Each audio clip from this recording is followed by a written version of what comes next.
This is Catherine Springer, and I'm conducting an oral history interview with Miss Elfleata Deveaux. This interview is being conducted at Hopper Academy in Sanford, Florida, on Saturday, October 15, 2022. Thank you for speaking with us today. Can you tell us about growing up here in this hometown? Yes. My growing up here was one of the best things that I can look back and say my childhood really was my best life, because of the neighborhood in which we lived. It had a lot to do with family. The whole neighborhood, everybody knew each other.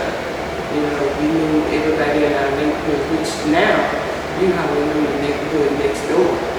You know, but then we knew everybody within our 2 or 3 blocks up, and we were able to play.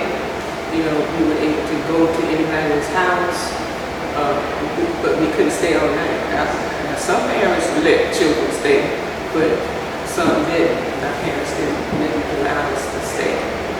And if we went to visit somebody's house, we had to have respect for their house. We couldn't go there and touch things, and we couldn't go there and ask grown-ups questions that don't pertain to children. And our parents didn't allow us to sit in the midst of grown folk conversations. They didn't allow it, and we knew that. So when someone would come to visit our parents, we knew to get up and go, because we knew they were going to tell us that anyway. So we respected that. With their training, they taught us, you know, how to be respectful, and they taught us how to respect others compared to what is going on today. Do you have any fond memories from going to school? Lots. I remember this, of course I graduated from here with honors from this school, and I can remember my first grade teacher was Miss Young, my second grade teacher was Miss Rascal. I'm not doubtful about my third grade teacher, but my fourth grade teacher was my cousin, Mrs. Harold. And my fifth grade teacher was Miss Lawson, and my sixth grade teacher was Miss Baker. And I was very young entering school. I was just 5. And so I was kind of immature, but I was always friendly. I always had friends, you know, because I loved to play. That was everything that was important to me, was playing. We had such wonderful things that we did. We climbed trees. We played doodle, you know, come out the window and in the ground. We would stir up in the dirt, you know. and these little insects or whatever, not insects, but they were little doodles. And they would back up. They would come out of the hole. We dig a little hole, and they would back up and come out, and we just say doodle. And we had that. We played ball. I was very good at playing. I was kind of tomboyish. We used to have ditches along straight up this road, Hickory. And so from school we played jumping ditches. We go through the big ground on the ground, and we would walk, and I would follow all of the upper grades because I would be the youngest one. And I was so small, but I would do everything they did. And we climbed trees. We just did so much. We made our toys, like we take wheels from carriages, baby carriages, and make little cars with the string, and our brothers would push us while we drive, and we, you know, going, they push us. We made our own kites, and our grandparents taught us, our mothers and grandparents taught us the games that they played. And so a lot of the games that we learned how to play were things that was taught from our parents. What was life like after graduating? From high school or elementary? Well, you can start from elementary. My life And elementary was, I was a single parent. At the time when I was a baby, my parents were together. But maybe by the time I got to about 4, I was a single parent family. We had 2 girls and 3 boys my mother had. It was like the first 2 grew up together, and the last 3, and I'm the youngest of them all. School, I loved going to school. It was not a problem. I loved going to school. And I was a fast learner at that time. And graduated with honors from school. And when I graduated, we went to Crooms High School. And we had to ride the bus. We rode the bus to school. But if I got up late, see, our parents worked. So when my mother worked, and when she would get up and go to work, she would always cook breakfast for us before she leave. And we would get up late. And if I missed the bus, I had to walk from Georgetown to Crooms. And I would walk so fast, I would walk from there in about 15-20 minutes.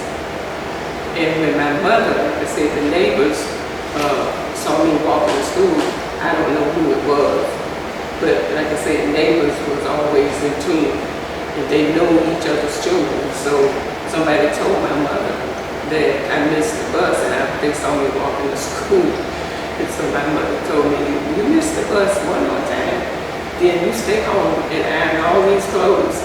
Well, you know, I never missed the bus after that.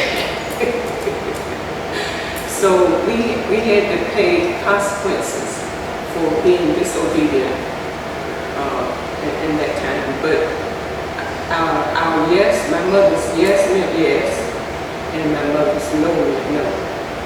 And that's how we got to respect our parents, because we believe what they said. And if they said no, and a lot of times they didn't even have to say that, they just gave us a look. We knew what they looked like. So we knew that, and then the respect, the teacher-parent relationships were always, most of the time, were always good, because we teachers, and we went to the same churches. Our teachers go to some of the same churches that we went to. And in my neighborhood, I lived a block from the doctor for the whole community. Those were all around. He was a black doctor. And his name is Dr. Stark, so he lived right up the street. And my dentist, the doctor dentist, was just where I live now. I'm living next door to where that house was. And my grandfather built 5 homes. And it's my understanding that it was a wooded area when they came. And I think the first home was the midwife home that's still on 6th Street in Hickory. And we lived across the street, and my grandfather built that house, and there was a house right behind that house on Hickory that he built, and he built the house on the corner of 6th and Hickory across the street. And it's a big house, big 2-story house, and 2 houses on the lot where I am now, but it was 2 houses on that lot.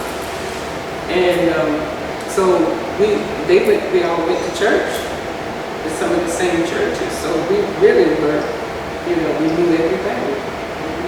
It was good. I enjoyed my childhood life. What was life like after graduating high school? I went to college. I got a scholarship, and I went to Payne College, University of Georgia.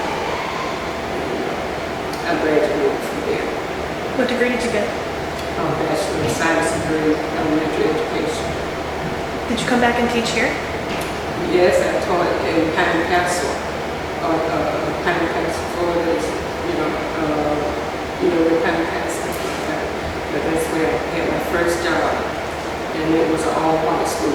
That I was right at the brink of segregation. After Martin Luther King, we did do some marches in my school in Augusta with that.